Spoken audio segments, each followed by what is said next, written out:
शुरू कीजिए। आप मुझे नमस्ते, आप मुझे सुन पा रहे हैं? जी सर। वर्तमान में अध्यापक हैं आप? हेलो, आ रही है आवाज आ आपकी रही है? आवाज? बिल्कुल बिल्कुल। इनकी नहीं आ रही, नरसिंह जी की। जी सर, मेरे तक आवाज आ रही है सर। आप अभी अध्यापक हैं? जी सर, मैं अभी अध्यापक हूँ सर, 35 से। कितने वर्ष अध्यापक के रूप में आप सेवा दे चुके हैं? सॉरी सर, मैं सुन नहीं पाया सर। अध्यापक के रूप में कितने वर्ष आप सेवा दे चुके हैं? सर मैंने 8 वर्ष कंप्लीट हो गए सर, ये 9वां वर्ष चल रहा है सर। प्रशासनिक सेवाओं में एक अभी नायब तहसीलदार थे और उन्होंने इस पद को छोड़कर वापस तृतीय श्रेणी अध्यापक का पद है उस पे गए हैं। क्या रीजन थे इसके पीछे? जी सर, हो सकता है सर उनका कोई पारिवारिक या पर्सनल रीजन रहा हो सर, जो वो अपनी वापस मूल प्रदेश तो टीचर पे चले गए सर। नहीं, कुछ कयास ये भी लगाए जा सकते हैं कि हो सकता है राजनीतिक दबाव हो सकता है कि काम का बोझ हो। तो काम के बोझ की संभावना तो लगती है या नहीं लगती? जी सर, काम तो टीचर के रूप में भी रहता है सर, प्रशासन के रूप में हाँ सर थोड़ा ज्यादा जरूर रहता है, लेकिन ये इतना बड़ा कारण नहीं हो सकता कि सेवा छोड़ के वापस जाना पड़े। उनके लिए हो सकता है कि उनका कोई विशेष पारिवारिक रीजन भी रहा हो। तो राजनीतिक दबाव हो सकता है संभवतया? जी सर, प्रशासन जनता से जुड़ा हुआ है और सर जनता का प्रतिनिधित्व राजनेता करते हैं, तो हाँ सर हो सकता है कि जरूर कभी कभी राजनीतिक प्रेशर आता है सर, लेकिन ऐसा भी नहीं है कि राजनीतिक प्रेशर की वजह से वापस पोस्ट या इतना तनाव आ जाए कि पोस्ट छोड़नी पड़े सर, तो इतनी दिक्कत नहीं आती है सर। राजनीतिक दबाव की हम बात करते हैं तो मतलब किस प्रकार का दबाव होता है? आप मुझे थोड़ा सा इसको परिभाषित करके समझाइए। इस राजनीतिक दबाव में ये रहता है कि राजनेता जनता का प्रतिनिधित्व करते तो कभी कभी उनके ऊपर जनता का प्रेशर रहता है कि ये काम प्राथमिकता के साथ हो, पहले ये काम किया जाए। तो सर यदि लीगल रूप है तो सर वो काम में कोई दिक्कत नहीं सर, हम अच्छी तरीके से कर सकते हैं, लेकिन कभी कभी ये भी होता है कि वो कानून की पूरी प्रोसीजर का पता नहीं होता और सर काम के लिए बोलते हैं, तो उस समय दिक्कत आती है कि हम कानून से बाहर जाकर काम नहीं कर सकते। तो राजनेताओं को प्रोसीजर का पता नहीं होता। हम तो सुनते हैं कि पॉलिसी मेकिंग, कानून बनाना ये तो संसद के द्वारा होता है, विधानसभा द्वारा होता है। तो ये संभावना आप कैसे व्यक्त कर रहे हैं कि उनको पता नहीं होता? नहीं सर, राजनेता पॉलिसी बनाता उनको अच्छी तरह से पता होता है, लेकिन सर वो जनता का प्रतिनिधित्व करते हैं और उनके ऊपर भी जवाब समूह जनता का कभी कभी प्रेशर होता है कि वो काम ये करवाएं, तो उस हिसाब से सर प्रेशर आ जाता है कभी कभी। अच्छा, चलिए मैं आपको एक सिचुएशन देता हूँ। आपके पास, ध्यान से सुनिएगा आप, आपके पास कोई विधायक आते हैं। आप जी एक सर। सब डिविजनल में एसडीएम लगे हुए हैं और कोई विधायक आते हैं। वहां पर वो तत्काल आते हैं और आपको कहते हैं कि भाई ये जो लाइन लगी है यहाँ पर, ये मेरे 5 आदमी है, लाइन में नहीं लगेंगे, इनको कोई इमरजेंसी है, इनका काम आप पहले कर दीजिए। तो आपकी क्या प्रतिक्रिया होगी? पहले तो आप मुझे ये बताइए कि जैसे वो आपके चैम्बर में घुसेंगे आपकी प्रतिक्रिया क्या होगी, क्या कहेंगे आप उनको? जी सर, वो मेरे चैम्बर में आते हैं और मैं काम कर रहा हूँ सर, तो चैम्बर में आते हैं तो मैं उनको मेरे पास बैठा सकता हूँ सर और काम के बारे में बता सकता हूँ कि ये काम हो रहा है और प्रोसेस हो रहा है, और यदि आपके मेंबर सीधी लाइन में नहीं लगेंगे तो यहाँ पर अव्यवस्था बिगड़ सकती है। मैं उनको नम्रता से ये चीज बताऊंगा कि अभी ये बीच में होगा तो यहाँ पर सब लोगों का काम बंद हो सकता है या फिर अव्यवस्था हो सकती है, तो आप लाइन में रहिए, हम प्रोसेस जल्दी पर आ जाएगा। अच्छा, तो लोगों के बीच में रहते हैं, आप कहते हैं कि जनप्रतिनिधि, हो सकता है जिन 5 लोगों को वो लेके आए हैं उनकी आवश्यकता उनसे ज्यादा हो जो पंक्ति में खड़े हैं, तो संभावना इस बात की भी रहती है क्या? तो सर जिस काम के लिए वो आए हैं लाइन लगी हुई है, तो हो सकता है कि सर पहले से लाइन लगी हुई है तो उनके भी वो उतना ही काम आवश्यक होगा, तो सर मैं उनसे बातचीत करूंगा, मुझे पता लग जाएगा कि वही काम सेम काम है, तो मैं उनको लाइन में लगने के लिए कहूंगा सर। ओके, चलिए। लोक सेवाओं के बारे में कहा जाता है कि करप्शन काफी है यहाँ पर। तो क्या सुझाव हो सकते हैं कि करप्शन का स्तर है वो, आप पहले तो ये बताइए करप्शन को आप मानते हैं कि नहीं मानते, है कि नहीं है? जी सर, लोग सर वो एक प्रोसेस को फॉलो करता है सर, तो उसमें कभी कभी प्रोसेस लंबी हो जाती है, टाइम लग जाता है। तो उसमें कभी कभी ये एक व्यक्ति के अंतर्गत कई फाइलें होती हैं, कई काम होता है। तो ऐसे मतलब लगता है कि ज्यादा टाइम लगने से प्रेस थोड़ा नहीं, करप्शन हाँ को मैं पूछ रहा हूँ, आप मानते हैं कि नहीं मानते, हाँ या ना में जवाब दीजिए आप। सर मैं ऐसे संगठन में करप्शन को नहीं मानता हूँ, लेकिन कई लोग व्यक्तिगत होते हैं जो करप्शन की वजह से पूरा प्रशासन बदनाम होता है। अच्छा, चलिए। करप्शन को दूर करने के लिए जो सरकार प्रयास कर रही है कि आपको डिजिटल माध्यम से सेवाएं प्रदान कर रही हैं, आपको जो विजिलेंस सिस्टम है उसको अच्छा कर रही है, ये एक वजह है, मतलब एक प्रयास हो सकता है। इसके इतर आपके पास ऐसे क्या स्पेसिफिक सुझाव है ताकि करप्शन का स्तर है वो कम हो सके या करप्शन समाप्त हो सके?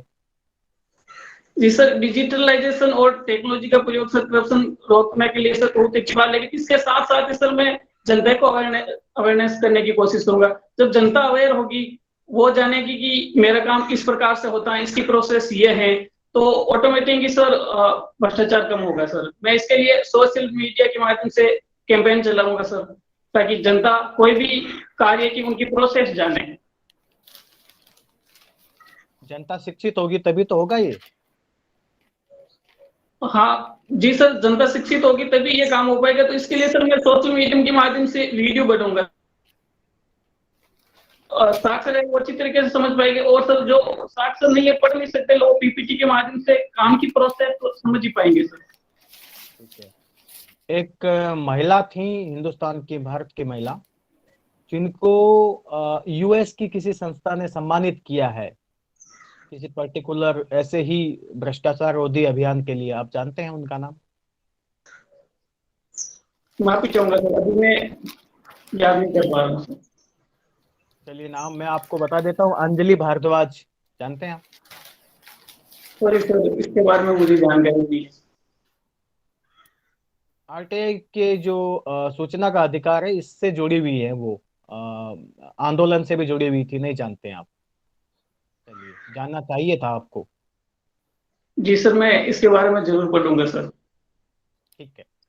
अ, आप शिक्षकों को अलग कार्यों में लगाया जाता है, कई बार हम देखते हैं कि जनगणना करवाई जाती है, पशु गणना करवाई जाती है, ये वो शिकायतें बहुत रहती है शिक्षकों की। आपकी भी कोई शिकायत है, आप बताइए हमें। जी सर, ये देखने को मिलता है कि शिक्षकों शैक्षिक कार्यों के अलावा भी कई कार्य नहीं करने नहीं, मैं पड़ते हैं। आपकी व्यक्तिगत पूछ रहा हूँ, आपकी कोई शिकायत है क्या? नहीं सर, मेरी व्यक्तिगत तो कोई शिकायत नहीं है सर। मैं बहुत अच्छी तरीके से काम कर पा रहा हूँ सर। तो सामूहिक प्रयासों के लिहाज से आप बताइए, आपको अध्यक्ष बना दिया जाए शिक्षक संघ का, तो आप मुझे क्या कहेंगे कि ये करो सर? सर इसके लिए मुझे मैं ये कहना चाहूंगा कि सर जो शिक्षक की ट्रांसफर की जो पॉलिसी है सर, उसको एक पारदर्शिता के साथ बनाई जाए सर, ताकि शिक्षक ठीक को। है, ठीक है। शिक्षक की जो ये स्थानांतरण पॉलिसी है, इसको बदला जाए, इसको ठीक किया जाए। जी तो सर। इस शिक्षकों को उनके गांव में ही पदस्थापित कर दिया जाए, आप यही कह रहे हैं? नहीं सर, मैं ये चाह रहा हूँ कि उसमें सर ट्रांसफर हो जो परफॉर्मेंस बेस्ड हो। ठीक टीचर है, की परफॉर्मेंस देखकर उसकी ट्रांसफर की जाए, जिससे शिक्षक में गुणवत्ता, शिक्षा में गुणवत्ता भी बढ़ेगी, और सर टीचर भी अपनी इच्छा के अनुसार ट्रांसफर करा पाएगा सर। शिक्षकों को जनगणना में लगाया जाता है, शिक्षकों को अभी जो कोरोना के समय अवेयरनेस कैंपेन के लिए भी दायित्व सौंपे गए थे, तो ये अच्छा था।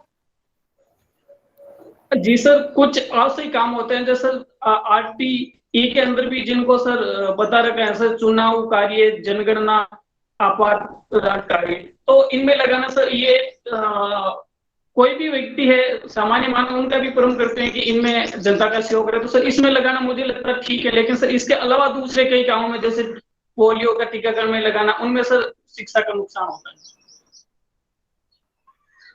अच्छा, चलिए। मध्याह्न भोजन योजना जानते हैं? हाँ जी सर। कब शुरू हुई थी? जी सर, ये 1995 में शुरू हुई सर। अच्छा, तो इसके क्या इम्प्लीकेशंस आप देखते हैं, क्या प्रभाव पड़ा है हमारे सामाजिक प्रभाव बता सकते हैं आप? शिक्षा के स्तर पे कोई प्रभाव पड़ा वो बता सकते हैं? आप मुझे टू द पॉइंट बताइए। जी सर, इससे बहुत अच्छा प्रभाव पड़ा है सर। पहला प्रभाव सर, इससे एनरोलमेंट बढ़ा है और स्कूल में बच्चों का ठहराव भी बढ़ा है। और इसके अलावा सर, जो माल न्यूट्रिशन की समस्या है तो सर वो काफी हद तक समाधान हुआ है। बच्चों को दूध भी दिया जाता है और पका खाना देता है, तो उससे सर काफी अच्छा ओके, समाधान। पोषण सुधार हो गया, और बताइए। जी सर। और बताइए। सर मुझे अभी ये काम बड़े बड़े काम। इसके अलावा सर अच्छा, बच्चे ये बच, है कि समाज में समानता आई है सर। जो गरीब तबके था उनको सर भोजन में थोड़ी आसानी हुई है सर। समाज में जो जातीय विभेद है, ऊंच नीच की भावना है, उसको कम करने में भी सफलता मिलती है क्या किसी तरह से? जी सर, इससे बहुत सफलता मिलती है। सभी बच्चे एक ही समतल पे, एक ही तल पे बैठ के खाना खाते हैं। तो वो जो पहले विभेदता थी कि अलग अलग जाति के ऊंचे नीच के, वो भेद खत्म हुआ सर। सब एक जगह बैठ के खाना खाते हैं, उनमें समानता की भावना डेवलप हुई है सर। अंतिम सवाल है मेरा, जोधपुर में आपके यहाँ कौन से ऐसे नेशनल जो इंस्टीट्यूट हैं एजुकेशन के, बताइए नाम केवल।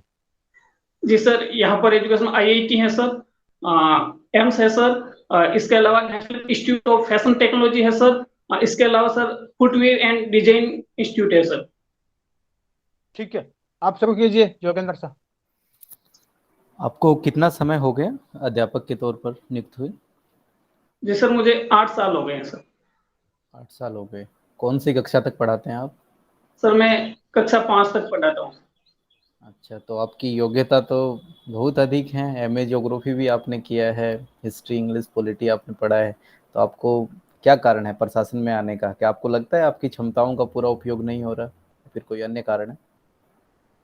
जी सर, ये कारण ये भी है कि सर मैं प्रशासन में आकर मेरी क्षमताओं का अच्छी तरीके से यूज कर पाऊंगा सर। इसके अलावा सर अभी मेरा क्षेत्र सीमित है और एक ही काम है, तो मैं प्रशासन में सर वर्क ऑफ डाइवर्सिटी रहती है और मेरा वर्क ऑफ स्पेयर भी बड़ा होगा सर। इसके अलावा सर मैं एक कैरियर के रूप में देखूं तो मैं अभी L10 में हूँ सर। यहाँ पर मुझे L14 पे स्केल मिलेगी। इसके लिए सर मैं प्रशासन में आना चाहता हूँ। L14 प्राथमिक क्या है? L14 में जाना है या फिर कार्य क्षेत्र का विस्तार है वो करना है? प्राथमिकता क्या है आपकी दोनों में से? जी सर, मेरी मेन प्राथमिकता कार्य क्षेत्र का विस्तार और वर्क ऑफ डाइवर्सिटी है सर, जो मुझे हमेशा मोटिवेट करती है सर। ये मेरे लिए सर कैरियर प्रमोशन के रूप में ये भी एक साथ में चलता है कि मेरा पेमेंट ज्यादा होगा सर। ठीक है, क्या क्या पढ़ा है आपने इंटरव्यू के लिए? कैसे क्या तैयारी की है बताइए। सॉरी सर, मैं ट्यूशन सुन नहीं पाया सर। इंटरव्यू की तैयारी के लिए आपने क्या क्या पढ़ा है, क्या क्या तैयार किया है? जी सर, इंटरव्यू की तैयारी के लिए मैंने सर मेरे पर्सनल जो स्कूल के बायोडाटा है, मेरा सर जो मैं जॉब करता हूँ उसके बारे में सर, और मेरे डिस्ट्रिक्ट के बारे में पढ़ा है सर मैंने। अच्छा, सब्जेक्ट्स नहीं पढ़े आपने? अखबार भी आपने नहीं पढ़ा क्या? जी सर, मैं मेरे सब्जेक्ट रिवीजन किए हैं सर मैंने, और सर अखबार भी मैं डेली पढ़ता हूँ सर, लेकिन आज का अखबार नहीं पढ़ पाया सर। मुझे अभी अच्छा, अवेलेबल नहीं हुआ तो सर आज का नहीं पढ़ पाया। कल का पढ़ा था? जी सर, कल का अखबार पढ़ा था। अच्छा, ठीक है। ज्योग्राफी आपने एमए किया है ज्योग्राफी में। ज्योग्राफी में एक द्वैतवाद की संकल्पना चलती है, क्या होता है द्वैतवाद? ड्यूअलिज्म इन ज्योग्राफी, क्या होता है द्वैतवाद? जी सर, ज्योग्राफी में द्वैतवाद के अंदर सर दो तीन तरीके की सर यहाँ पर द्वैतवाद चलता है सर। एक तो भौतिक ज्योग्राफी या ह्यूमन ज्योग्राफी, और सर इसके अलावा सर पारदर्शिक ज्योग्राफी, या फिर एक जो सिस्टेमेटिक ज्योग्राफी। इसके अलावा सर ये भी चलता है कि यहाँ पर डिटरमाइनिज्म हो या पॉसिबिलिज्म। तो इस प्रकार के सर कंसेप्ट है। मतलब संभववाद बनाम निश्चयवाद। जी सर। क्या मानते हैं आप, कोरोना की जो महामारी है इसने कौन से वाद को प्रबल बनाया है, संभववाद को या निश्चयवाद को? सर इसको कहीं ना कहीं देखें तो सर निश्चयवाद को प्रबल बनाया है सर। क्योंकि निश्चयवाद में प्रकृति प्रबल होती है सर, मानव उसी के अंतर्गत काम करता है सर। अभी हाल ही में देखें तो सर ये एक प्रकृति का ही एक रूप है सर, जो एक आपदा के रूप में आया है सर। तो इसमें वैक्सीनेशन भी हो रहा है, मृत्यु दर भी कम कर ली गई है और आशा है कि बहुत जल्दी हम इस महामारी से नियंत्रण इस पर स्थापित करके और इस चक्रव्यूह से बाहर आ जाएंगे। तो संभववाद दरकिनार करते हैं आप यहाँ पर? जी सर, अभी वर्तमान की परिस्थिति में देखें तो सर मैं संभववाद को पूर्णतः दरकिनार नहीं करता हूँ, जबकि जो नवनिश्चयवाद है सर उनके ऊपर विश्वास करता हूँ कि सर कौन थे इसके नव निश्चयवाद की जो संकल्पना है, किसके द्वारा दी गई थी? जी सर, ये ग्रिफिथ टेलर के द्वारा दी गई है सर। ठीक है, चलो। आप इंग्लिश लिटरेचर भी आपने पढ़ा है? जी सर। कौन से कवि हैं आपके फेवरेट या ड्रामेटिस्ट, किसको पसंद करते हैं आप? जी सर, मैं ड्रामाटिस्ट सर विलियम शेक्सपियर है सर, उनको पसंद करता हूँ। अच्छा, कौन से एज के हैं ये? विलियम शेक्सपियर कौन से एज में हुए थे? जी सर, ये एलिजाबेथन एज में हुए थे सर। अच्छा, और इससे एलिजाबेथन के बाद कौन सा एज आता है, क्रम से बताइए आप मुझे। सर एलिजाबेथन के जस्ट बाद एज ऑफ मिल्टन आता है सर। इसके बाद में एज ऑफ रिस्टोरेशन एज आता है सर। इसके बाद में न्यू क्लासिसिज्म आता है, रोमांटिज्म आता है सर, फिर सर विक्टोरियन एज आती है, फिर 12th सेंचुरी एज आती है सर। अच्छा, विक्टोरियन एज की कोई खास बातें बताइए मुझे आप। कौन सी विधा थी साहित्य की, अंग्रेजी साहित्य की, जो उसमें आके चरम पर गई? कौन सा लेखन की शैली थी जो विक्टोरियन एज में डेवलप हुई? जी सर, जो नॉवल है सर वो एक सर बेस्ट काम नॉवल का सर विक्टोरियन एज में हुआ था सर। ठीक है, ठीक है। कोई नॉवेल बताओ, आपका पसंदीदा नॉवेल कौन सा है? सॉरी सर, मैंने इंग्लिश में सर ज्यादा नॉवेल नहीं पढ़ पाया सर। जो मैंने नॉवेल राइटर कौन कौन हुए विक्टोरियन एज में? विक्टोरियन एज में कौन कौन नॉवेल राइटर हुए, एक दो नाम बताइए आप मुझे। विक्टोरियन एज में सर जॉन इलियट हुए थे सर, सर जॉन ऑस्टिन हुए थे सर। दो ही नाम याद कर पा रहा हूँ सर। जैन ऑस्टिन हुए, दूसरा नाम क्या बताया आपने? सर मैं आगे के नाम इसे नहीं, अंतिम नाम उनका इलियट है सर। अच्छा, टीएस इलियट तो नहीं बता रहे हैं आप कहीं? सर टीएस इलियट सर वो 20th सेंचुरी एज में थे सर। यहाँ पर सर इलियट अलग थे सर, मैं पूरा नाम याद नहीं कर पा रहा हूँ सर। ठीक है, चलो कोई बात नहीं। हिस्ट्री आपका विषय रहा है? जी सर। क्या इतिहास का कौन सा भाग है जो आपको बहुत प्रभावित करता है या फिर आप पढ़ना चाहते हैं जब भी आपको समय मिलता है? जी सर, जो आधुनिक भारत का सर जो राष्ट्रीय आंदोलन है सर, वो मुझे बहुत ही प्रभावित करता है सर। अच्छा, तो राष्ट्रीय आंदोलन है, कितने चरण हैं इसके? जी सर, राष्ट्रीय आंदोलन में मुख्यतः सर 3 आंदोलन हुए सर। 3 चरण है या 3 आंदोलन हुए हैं?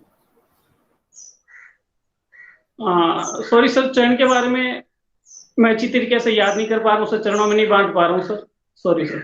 ठीक है, ठीक है। मैडम भिखाजी कामा, नाम सुना है आपने? जी सर, मैंने नाम सुना है। कौन थी? सर ये एक इंडियन थी सर, जो इंडिया से बाहर रहते हुए भारत में एक क्रांति पैदा करने के लिए सर इन्होंने भारत से बाहर काम किया सर, जहां से इन्होंने हथियार इकट्ठे किए या लोगों को सर जागरूक किया और भारत में क्रांति करने के लिए इन्होंने सर प्रयास किया सर।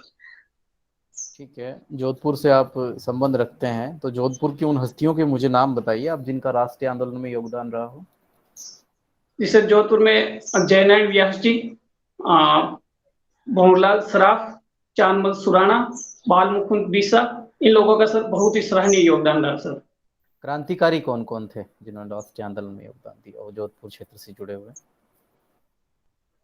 जी सर, बाल मुकुंद बिसा जी थे जिन्होंने सर भूख हड़ताल करके अपना जीवन त्याग दिया सर। जयनारायण व्यास जी भी क्रांतिकारी थे सर। खेजड़ली नाम सुना है आपने? जी सर। कौन सी एक महिला व्यक्तित्व इस आंदोलन से जुड़ी हुई है? जी सर, अमृताबाई हैं जो सर यहाँ पर वृक्षों को बचाने के लिए सर आंदोलन किया था सर। आप एक शिक्षक हैं, पर्यावरण के, आप भूगोल के विद्यार्थी भी रहे हैं, तो पर्यावरण संरक्षण के लिए आपने कुछ प्रयास किए हैं अभी? जी सर, बिल्कुल किया है सर। मैंने मेरे स्कूल में बहुत सारे प्लांट लगाए हैं सर। और लॉन भी बनाया है सर। इसके अलावा सर मैंने ये भी प्रयास किया कि जहाँ पर मैं रहता हूँ यहाँ पर लोगों को सर इसके लिए प्रेरित किया, और मेरे आसपास के मोहल्ले में डाणी में भी सर काफी पेड़ लगाए हैं सर। कल क्या तिथि है? सर मैं सॉरी तारीख सर, ठीक से याद नहीं तारीख कर पा रहा। तारीख तारीख तारीख तारीख बता दीजिए। कल सर 21 जून है सर। तो इस पृथ्वी और सूर्य के संबंध में कौन सी महत्वपूर्ण घटना है यहाँ पर इस दिन? सर 21 जून को सर जो कर्क रेखा पर है, सूर्य की किरणें सर लंबवत पड़ती है सर। अच्छा, और जोधपुर में कब पड़ती हैं सूर्य किरणें लंबवत? सर कर्क रेखा राजस्थान के बांसवाड़ा से होकर गुजरती है सर, तो इसके उत्तर में कभी भी लंबवत किरणें नहीं पड़ती है सर। ठीक है। सूर्य और पृथ्वी के बीच अधिकतम दूरी कब होती है? मतलब जिसे कहते हैं अपसोर की स्थिति कब होती है? जी सर, ये जुलाई में होती है सर। मैं तारीख याद नहीं कर पा रहा हूँ सर, जुलाई माह में होती है। और न्यूनतम? सर न्यूनतम जनवरी में होती है सर।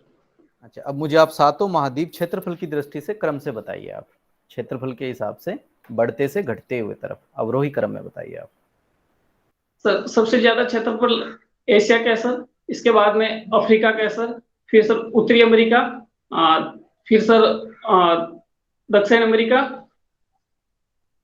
इसके बाद में सर आगे का क्रम में सर मैं कंफ्यूज हूँ, अच्छी तरीके से याद नहीं कर पा रहा हूँ सर। श्योर नहीं हूँ सर, चलिए, आप क्या कहो तो आगे का भी बताऊँ। आप बताइए, प्रयास कीजिए आप।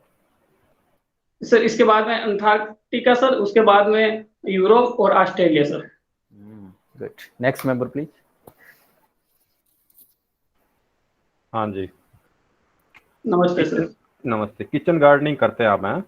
जी सर। लेकिन आप ग्रामीण क्षेत्र के रहने वाले हैं, और किचन गार्डनिंग का जो कॉन्सेप्ट है वो तो शहरों से जुड़ा हुआ है। गांव में कहाँ किचन गार्डनिंग की जरूरत है? वहां तो खेत है, जमीन खूब है, आपको अपने खेत में आराम से फसल उगा सकते हैं। जी सर, यहाँ पर मैं तो डाणी में रहता हूँ, तो सर यहाँ पर तो और भी खेत है, लेकिन सर यहाँ पर पानी की सिंचाई की सुविधाएं नहीं है सर। तो यहाँ पर केवल खरीफ में ही फसलें बोते हैं सर हम। तो सर बाकी समय में एक डाणियों में सर और ही ज्यादा सब्जी की आवश्यकता रहती है, हम बार बार लाने के लिए बाजार नहीं जा सकते हैं सर। इसके लिए सर मैंने किचन गार्डनिंग की है सर। नहीं, डाणी में तो मैं भी रहता हूँ, गांव में हम भी रहते हैं, तो किचन गार्डनिंग हम तो नहीं करते। हम तो हमारे पास में जमीन पड़ी है, थोड़ी बहुत रहती है, उसमें हम खेती कर लेते हैं या सब्जी बो लेते हैं। किचन गार्डनिंग की आवश्यकता मुझे लगता है जो बड़े बड़े मेट्रो शहर है, मुंबई है, दिल्ली है, वहां पर जरूरत पड़ती है। गाँव में मुझे नहीं लगता किचन गार्डनिंग जरूरत पड़ती है। मुझे लगता है आपने बस ये अपनी खेती का आपको नॉलेज है और आपने इसको एक बनावटी हॉबी बनाया है। जी सर, किचन गार्डन का मतलब सर रसोई में काम आने वाली सब्जी उगानी है सर। तो खेत तो है सर, लेकिन इतना ज्यादा पानी नहीं है खेतों में सब्जी उगाए, तो सर मैंने मेरे घर के पास ही सर जो किचन गार्डन है उगा रखी है तो सर। सब्जियां तो सारी किचन में ही काम आती है, सब किचन में ही काम आती है सब्जियां तो। किचन गार्डनिंग का कॉन्सेप्ट क्या है मुझे तो ये बताइए। आप सिर्फ पानी ही थोड़ी होता है कि सिर्फ पानी आपके पास नहीं है तो आप किचन गार्डनिंग करोगे। जी सर, इसका मेन कंसेप्ट यही है कि सर हमारे पास थोड़ी बहुत जगह है, तो उनके लिए सब्जियां उगा लेते हैं सर, जिसे हमको कम लागत में सब्जियां मिल जाए, और सर एक हॉबी के रूप में है सर, जिसे मैं अच्छी तरीके से जुड़ पाता हूँ। मेरी फिटनेस भी रहती है, और सर जब भी मुझे टाइम मिलता है सर इसमें मैं समय बिताता हूँ। चलो, मैं अगर मैं जैसे मुंबई में रहता हूँ, किसी 5वीं 10वीं मंजिल पे रहता हूँ, फिर मुझे किचन गार्डनिंग करनी है, तो मुझे 5 आइडियाज बताइए किचन गार्डनिंग कैसे करनी है। जी सर, मुंबई जैसे शहर में यदि जगह की कमी है, तो वहां पर आप सर वर्टिकल फार्मिंग कर सकते हैं सर, जिसमें दीवार के साथ एक ढांचा बनवा सकते हैं, जहां पर ये ध्यान रखना होगा कि सर वहां पर प्रकाश, सूर्य का प्रकाश मिले सर। इसके अलावा सर यदि आप अभी नहीं शुरू करना चाहते, तो मैं वो सब्जियां जैसे तुरई, पालक बताना चाहूंगा, जिसमें ज्यादा मेहनत की आवश्यकता नहीं पड़ती है सर। इसके अलावा सर वहां के मौसम के अनुसार दूसरी सब्जी सिलेक्शन करना होगा सर। अच्छा, अब मुझे अगर मशरूम की खेती करनी है तो कैसे करेंगे? माफी चाहूंगा सर, इसकी मैंने भी अभी खेती नहीं की सर, इसके बारे में जानकारी नहीं है। मशरूम कर तो सकते हैं हम, बिल्कुल इंडोर, बिना किसी इसके जमीन के भी, बिना पानी, ज्यादा पानी के भी। तो सर इसमें मुझे जानकारी लेने की आवश्यकता है। तो मशरूम जानते थे आप? मशरूम क्या होती जी है? जानता हूँ सर। गांव में होती है मशरूम? जी सर, गांव में होती है, मैंने देखी है सर। कब कब होती है ये? ये अभी सर जुलाई और अगस्त में जब बारिश होती है सर उस मौसम में होती है सर। क्या कहते हैं आप इसके गांव में लोकल लैंग्वेज में? मशरूम ही कहते हैं, कुछ और कहते हैं? नहीं सर, इसको लोकल लैंग्वेज में खून भी कहते हैं सर। खूम भी कहते हैं। तो ये भी अलग अलग तरह की खूम भी होती है, कुछ जहरीली भी होती होगी? जी सर, इसके बारे में मुझे ज्यादा जानकारी नहीं है सर। अच्छा, ऑर्गेनिक खाद अगर तैयार करना हो घर पे, कैसे तैयार करोगे? जी सर, ऑर्गेनिक खाद के लिए सर पहले हमको 1 से 1.5 फीट गड्ढा खोदना होगा सर। उसमें जो भी ऑर्गेनिक जो कचरा, जो सब्जी से जो कचरा निकला वो या फिर गोबर है वो डाल के सर उसके उधर केंचुआ डाल देते हैं और उसमें सर महीने भर तक रहने देते हैं और सर उसमें लगातार नमी बनाए रखते हैं। 3 से 4 दिन में पानी का छिड़काव करते हैं सर, तो महीने के बाद में सर वो ऑर्गेनिक खाद तैयार हो जाता है। केंचुआ कहाँ से लाएंगे हम? अगर मुझे ऑर्गेनिक खाद बना, मेरे पास केंचुआ नहीं, मैं कहाँ से लाऊंगा उसको? सर इसके लिए सर नजदीक में किसी ने ऐसा यूनिट लगा दी कि तो वहां से ला सकते हैं। बाकी सर हम जो कृषि विभाग का कर्मचारी होता है, एग्रीकल्चर सुपरवाइजर, उससे संपर्क करके ला सकते हैं सर। हाँ, तो मैं यही जानना चाहता हूँ, केंचुआ पैदा कैसे किया जाएगा? जैसे कृषि विभाग वो भी कैसे करता है? मतलब कुछ तो जीव है ना वो तो। जी सर। कहाँ से केंचुए की उत्पत्ति कैसे होती है? सर मुझे लगता है कि इनमें प्रजनन कराया जाता है सर और उनकी संख्या बढ़ती रहती है सर। बाकी ज्यादा मतलब जानकारी नहीं है लगता है सर। आपको, आप इसमें श्योर नहीं है, आपको बस ये आप अपने लगा रहे हैं, अंदाज लगा रहे हैं? जी सर, मैं इसके बारे में श्योर नहीं हूँ सर। अच्छा, ये आप टीचर है, राजस्थान सरकार की एक योजना है काल्प, CALP काल्प, क्या है ये? जी सर, ये कंप्यूटर एडेड सर, ये कंप्यूटर से रिलेटेड है सर। कंप्यूटर एडेड प्रोग्राम है सर। इसमें जो यूपीएस स्कूल है सर, उनमें 3 कंप्यूटर अवेलेबल कराए जाते हैं सर, जिससे बच्चे आराम से कंप्यूटर शिक्षा ले सके। अभी राजस्थान सरकार ने कंप्यूटर से जुड़ी कोई बड़ी घोषणा भी की है 1-2 दिनों में? जी सर, जो सेकेंडरी और सीनियर सेकेंडरी स्कूल है सर, उनमें कंप्यूटर अनुदेशक और सर कुछ स्कूलों में वरिष्ठ कंप्यूटर अनुदेशक की पोस्ट सृजित की है सर, और वो भी उसमें संविदा के माध्यम से भरी जाएगी सर, तत्काल रूप से। अच्छा, निष्ठा, एक निष्ठा प्रोग्राम चल रहा है शिक्षा एवं शिक्षा क्षेत्र में, इसकी फुल फॉर्म क्या है बताइए? सर इसकी full form national initiative for school head and teachers for holistic advancement, ये ट्रेनिंग प्रोग्राम है सर। कैसे होती है ट्रेनिंग, इसमें क्या है प्रोसेस? आपने की ट्रेनिंग? जी सर, मैंने ये ट्रेनिंग की। ट्रेनिंग होती है सर, और इसमें अलग अलग मॉड्यूल होते हैं सर, जिसमें बच्चों के लर्निंग आउटकम या फिर एजुकेशन के साथ साथ शैक्षिक गतिविधियां, इस प्रकार के मॉड्यूल होते हैं सर इसमें। आपने कौन से सब्जेक्ट के मॉड्यूल पूरे किए? इसमें क्या क्या मॉड्यूल किए? जी सर, मैंने जो ऑनलाइन आता है उसमें सर सब्जेक्ट के मॉड्यूल, मैथ्स का मॉड्यूल मैंने किया है सर। हाँ, तो इसमें मैथ्स पेडागोगी का कोई मॉड्यूल होगा उसमें? था मॉड्यूल? क्या चीज सीखने को मिली आपसे? जी सर, इसमें बहुत ही अच्छा सीखने को मिला सर। एक बच्चा होता है कि उसको कैसे सिखाएं, उसको पूर्व ज्ञान से कैसे उसको लिंक करवाएं और उसको उसके अपने जीवन से कैसे जोड़े, ताकि वो जो दैनिक जीवन में आने वाली समस्याओं का समाधान कैसे करें, इनके बारे में। अच्छा, एक एनसीसी की तरह ही राजस्थान सरकार एक कुछ नया प्रोग्राम इसी तरह का शुरू कर रही है स्कूलों में, कौन सा प्रोग्राम है? सॉरी सर, मैं सुन नहीं पाया क्वेश्चन को। एनसीसी जैसे चलता है, नेशनल कैडेट कोर, उसी तरह से एक ऐसा ही प्रोग्राम राज्य सरकार स्कूलों में शुरू करना जा रही है नया, या कर दिया है, तो क्या है ये प्रोग्राम? माफी चाहूंगा सर, मुझे इसके बारे में जानकारी नहीं है सर। पुलिस से जुड़ा हुआ है ये, पुलिस सेवा से? जी सर, गांव में पुलिस मित्र बनाए जा रहे हैं क्या सर? आप उनके बारे में बात कर रहे हैं सर? नहीं नहीं नहीं, स्टूडेंट्स को उसके ट्रेनिंग दी जाएगी, ऐसा कुछ प्रोग्राम है जैसे एनसीसी करते हैं ना बच्चे, स्काउटिंग है एनसीसी, उसी तरह से। जी सर, बालिकाओं के लिए आत्मरक्षा और सक्षम। चलो ठीक है, इसके बारे में आपको जानकारी नहीं है, कोई बात नहीं। अच्छा, एक अंतिम क्वेश्चन है, टाइम हो गया शायद, हाँ अंतिम क्वेश्चन है, अगर आपको ऑनलाइन क्लास लेनी है, ठीक है, तो उसके लिए आपको 5 क्या इक्विपमेंट्स या क्या मटेरियल आपको चाहिए 5 ऑनलाइन क्लास के लिए? ऑनलाइन क्लास के लिए सर मुझे सर हार्डवेयर के रूप में सर लैपटॉप हो, उसके ऊपर वेब कैमरा हो सर। इसके अलावा सर स्पीकर भी उसके ऊपर लगा हुआ हो सर, ताकि मैं भी बच्चों से बात कर तो सुन सकूं सर। इसके अलावा सर नेट कनेक्टिविटी हो सर। ये चीज सर आवश्यक हो सर, विद्युत का कनेक्शन हो। तो फिर सिर्फ आप लेक्चर मेथड से कराएंगे और कुछ साथ में नहीं करेंगे उसमें? बच्चों से इंटरेक्ट कैसे करेंगे आप सिर्फ आप बोलते रहेंगे, बच्चे सुनते रहेंगे? सर इसके लिए सर ये सारे सिस्टम यदि क्लासरूम में लगे होंगे, मैं सर वहां पर बोर्ड होगा सर, और उसमें बोर्ड के माध्यम से या फिर जो भी विषय वस्तु में पढ़ूंगा तो और उससे सर आपको बाकी मटेरियल यूज करना ही नहीं, आपको अपने लैपटॉप से ही सारी चीजें यूज करनी है। बोर्ड भी आपको लैपटॉप से ही करना यूज, तो क्या कौन सा बोर्ड यूज करेंगे? सर फिर तो सर सर मैं स्क्रीन शेयर वाला सिस्टम है सर, जो पीपीटी बना के उसे पढ़ूंगा सर। नहीं नहीं, आप साथ साथ मैथ पढ़ा रहे हैं आप तो, है ना? आपको क्वेश्चन सॉल्व करवाना है बच्चों को। कोई डिवाइस ऐसे नाम बताइए जिससे आप लिखते रहें और आपके उसमें दिखता रहे बच्चों को बोर्ड की तरह। जी सर इसके सर एक प्रोजेक्ट होता सर, नहीं लेकिन उसके बारे में पूरी आप जानकारी नहीं है। श्योर, मतलब आपने ऑनलाइन क्लासेस अभी ली नहीं, इसका मतलब लग रहा है सर। जी सर मैंने ऑनलाइन क्लासेस ली हैं, और सर वो लाइव वीडियो के रूप में ली है सर, जो जिसमें मैंने जो टीएलएम है सर उनसे लाइव वीडियो के माध्यम से सर गूगल मीट से लिए सर। चलो ठीक है, ओके, थैंक यू, आप जा सकते हैं। Thank you sir. Yogendra ji बताओ।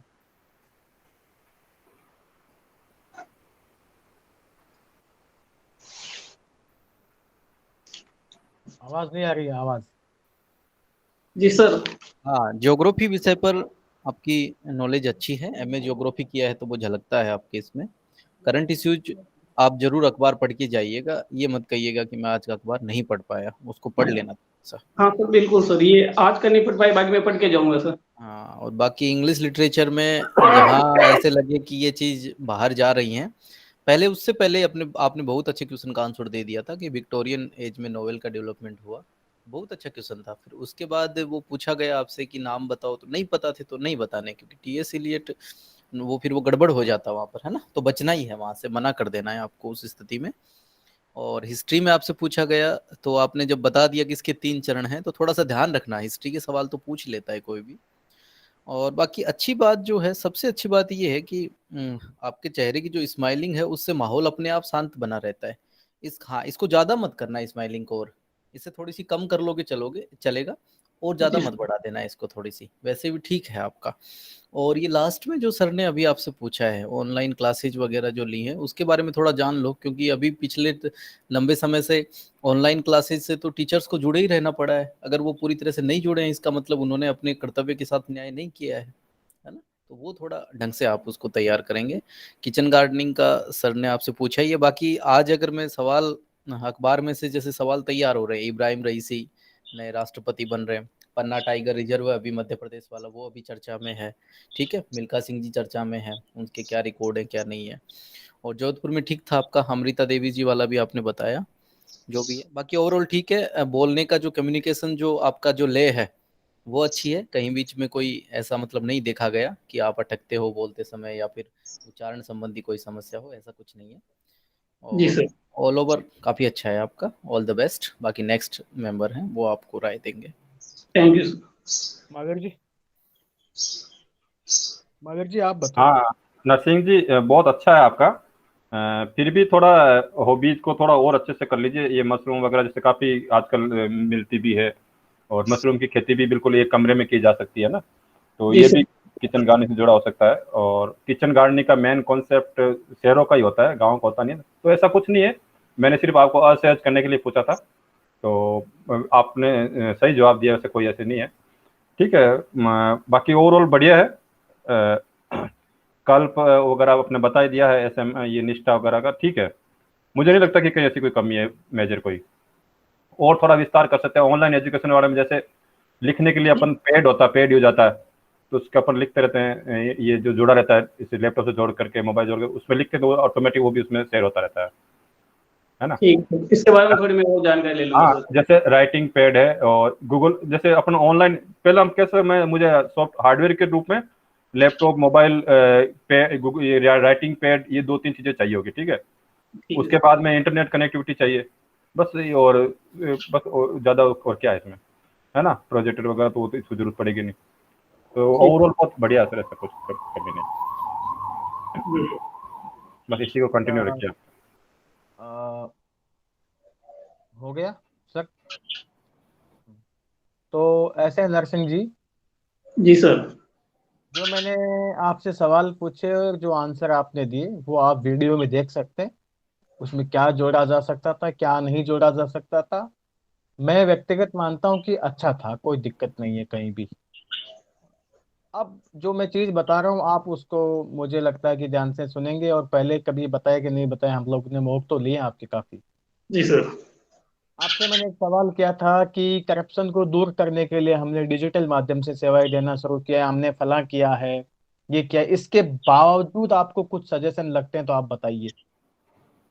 तो फिर वहां पर आपने मेरा ही क्वेश्चन रिपीट कर दिया, हाँ सर डिजिटल माध्यम से तो और इन इनसे तो मैंने आपको पूछा कि विशेष कोई सुझाव हो, तो आपने सीधा टू द पॉइंट जाना है, आपके पास सुझाव है।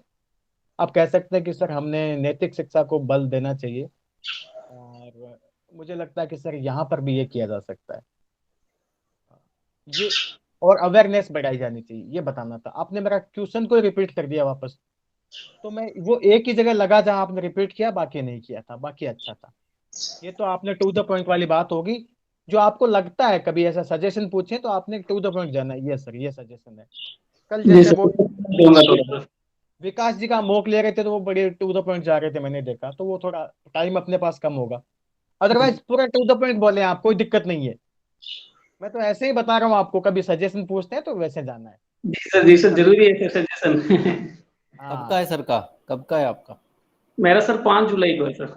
टाइम अरे है, तभी समय तो है, हम बात करें, हाँ तभी समय तो है बात आपके करें। पास। ये एक एक दो थोड़ा और ले सा लेना। फेस एक्सप्रेशन में थोड़ा सा अगर आप मतलब जैसे अपन जो चल रहा है ना उसके साथ फेस में थोड़ा चेंजेस अगर हो तो वो थोड़ा और अच्छा रहे, क्योंकि आपका एक ही तरह का लग रहा है। मतलब आप बस वो स्माइल एक तरह की स्माइल ही लग रही है, थोड़ा सा गंभीर, चेंजेस होना चाहिए। हाँ गंभीर विषय पर गंभीर हो जाइए। हाँ, थोड़ी भावनाएं गंभीर अपने विषय। भावनाएं चेहरे से दिखनी चाहिए ऐसी, जी सर। हाँ, है ना। तो हाँ, दूसरा जो भी है ये तो आप अपना हम्म। वीडियो देखेंगे तो आप क्या कर सकते हैं, आप व्यक्तिगत आकलन कीजिए। जो मुझे लगा है ना, एक तो ये कोई खास नहीं था, अच्छा था सब। अब एक विशेष बात आपको मैं बताना चाहता हूँ, जो मैं उम्मीद करता हूँ कि बाकी अध्यापक गण है वो भी सुन सकते हैं जो इस यहाँ मौजूद है। आपको मैंने पूछा कि आप बताइए व्यक्तिगत क्या समस्याएं हैं अन्य कार्यों में शिक्षकों को लगाया जाता है। तो ये बात हमें सीधा नहीं कहना है सर, ये बाकी तो ठीक है लेकिन ये ठीक नहीं है वैक्सीनेशन में जो लगाया जाता है। इसके बजाय आप ये कहें कि सर वैक्सीनेशन में भी कई बार दायित्व सौंपे जाते हैं जो वर्तमान परिस्थितियों में बहुत अच्छा काम है और हम अपनी भूमिका बखूबी निभा रहे हैं। लेकिन रूटीन बेसिस पे जैसे पोलियो अभियानों में इसका विकल्प एक तलाशा जा सकता है, कई बार कुछ ज्यादा व्यस्तता हो जाती है, इस प्रकार से कहना है। बिल्कुल ये नहीं सर। हाँ, कहना है कि सर ये ये गलत है, सर ये इसमें नहीं यही होना कह सकते चाहिए। हैं सर, जो एक प्राथमिक कार्य है शिक्षण कार्य हमारा वो प्रभावित होता है, बस एक लाइन में आप इसको शॉर्ट में कह सकते और हैं। वैक्सीनेशन को आप कतई वर्तमान दौर में तो आप बिल्कुल नहीं कहना सर हमें वैक्सीनेशन में नहीं लगाया जाना चाहिए। किसको लगाएंगे, किसको लगाएंगे, फिर दिक्कत यह है। कौन व्यक्ति जानता है गांव के लोगों को, कौन व्यक्ति जो ये लेखन सॉरी रिकॉर्ड संबंधी काम करेगा, कौन व्यक्ति देखेगा, कौन करेगा फिर। और टीचर चिंता से ये है बच्चे जुड़े कि होते हैं ना, बच्चों को आप मोटिवेट करेंगे, वो अपने मम्मी पापा को कर सकते हैं, मम्मी की बात, बहुत मम्मी ज्यादा बड़ा बात दायित्व, मानेंगे उनके। बहुत बड़ा काम है टीचर की भूमिका वैक्सीनेशन में वर्तमान दौर में। आप कहें कि जी सर सर, और काम सौंपे जाने चाहिए। पोलियो के बारे में बताया सर। अभी तो आपदा रात में आ रहा है, इसमें तो सर करना ही है, लेकिन पोलियो जैसे हाँ फिर रूटीन वर्क है सर उसमें। उसमें एक उसमें विकल्प हाँ, तलाशा जा। हाँ आप ये जैसे कहिए ना उसमें। पोलियो का है, वो बीएलओ का होता है, जनसंख्या वाले में होता है, कुत्तों की काउंटिंग होता है, तो आप कह सकते हैं सर बार बार ये जो दूसरे कार्य में लगे जाता है तो इससे शिक्षण कार्य हमारा प्रभावित होता है, आप एक ही लाइन में इसको डिफाइन कर सकते हैं। सर जी इस, सर। हाँ आप ये कहिए कि इसका सर विकल्प तलाशा जाना चाहिए, तब उसको सुनने वाले को मजा आ जाएगा।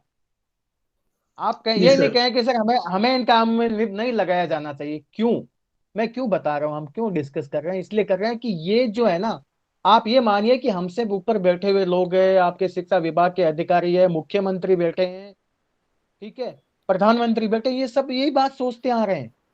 आप कहेंगे नहीं साहब ये जो जनगणना वाले तो नई भर्ती खोलिए, 50,000 लोग भर्ती कीजिए। आप केवल विनम्र भाव से ये कह सकते हैं कि सर इसका विकल्प तलाशा जाना हाँ, जा सकता है इसका सर। विकल्प पूरा। और जो जो नई शिक्षा नीति है उसमें भी ये कहा गया है, मतलब हम्म, शिक्षणों को जो दूसरे कार्य है इनमें से इनको वो नहीं करवाया जाए, उसमें कहा गया है। और विकल्प का इससे कई सुझाव भी आया ऐसा, जैसे बीएलओ का जो पद होता है ना, तो जी ऐसा सर। एक स्थायी पद चुनाव आयोग या उनकी तरफ से एक स्थायी पद ऐसा रखा जा सकता है गांव में, तो कम से कम एक टीचर जो सारे साल उसी में लगा रहता है, तो वो एक पोस्ट वो क्रिएट की जा सकती है हर गांव में।